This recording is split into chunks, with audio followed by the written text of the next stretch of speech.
Depuis le vendredi 16 septembre 2022, le corps sans vie du très révérend pasteur Esaïe Mihen-Nyamien est retourné à la terre de Rubino, terre qu'il a vu naître le 16 avril 1960. Le 19 août 2022, à la Pisame, qu'il s'est endormi dans la paix du Seigneur, laissant derrière lui une veuve, 3 enfants et toute la communauté méthodiste avec à sa tête son éminence Bishop Benjamin Boni, président de la conférence annuelle de l'Église méthodiste unie Côte d'Ivoire, dans le deuil.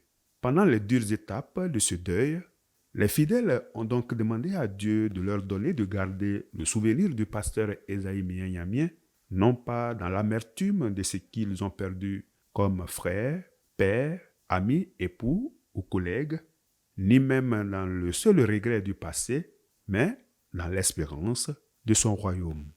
Je voudrais dire au nom de la famille, effectivement merci, ceux-là qui ont accueilli le serviteur de Dieu, qui est plusieurs fois sorti de la Pisame, ont dû retrouver, et tous ceux qui avaient prêté vos logis pour l'accueillir.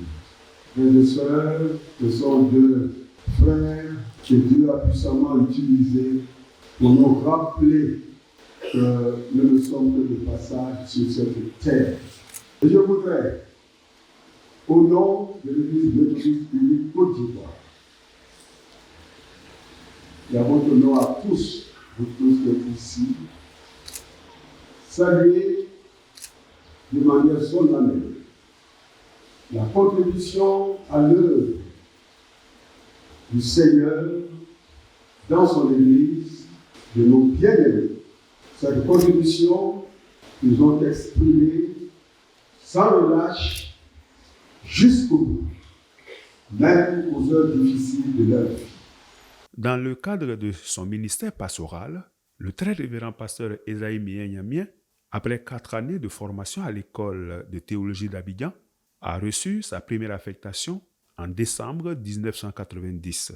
Depuis cette date jusqu'au soir de sa vie, il a totalisé 31 ans de passion au service de Dieu, 3 ans de proposana, 11 ans composés d'années de pasteur associé, de pasteur aumônier et de pasteur principal, 17 ans de surintendance. Et en tant que surintendant, il a assuré pendant 7 ans la présidence du conseil de discipline de l'Église méthodiste unie Côte d'Ivoire. Partout où l'Église l'a affecté, de Zikisso en passant par Dabou, Korogo, Koumassi, Jacquesville, Bongouanou, Yamoussoukro, Abobo et Yopougon, son dernier poste, le très révérend Esaïe Mihen-Nyamien, selon ses collègues, a toujours donné le meilleur de lui-même. Esaïe était là avec nous. Il était un brillant étudiant. Il s'est remarqué par sa vigilance, par sa prise de parole, sa passion pour les études. Et avec le surintendant Meyer, c'était la rigueur dans le travail. Il était le pasteur assistant social. Et toutes les veuves et tous les orphelins de nos collègues pasteurs du DC, de Yopougon, de Sam.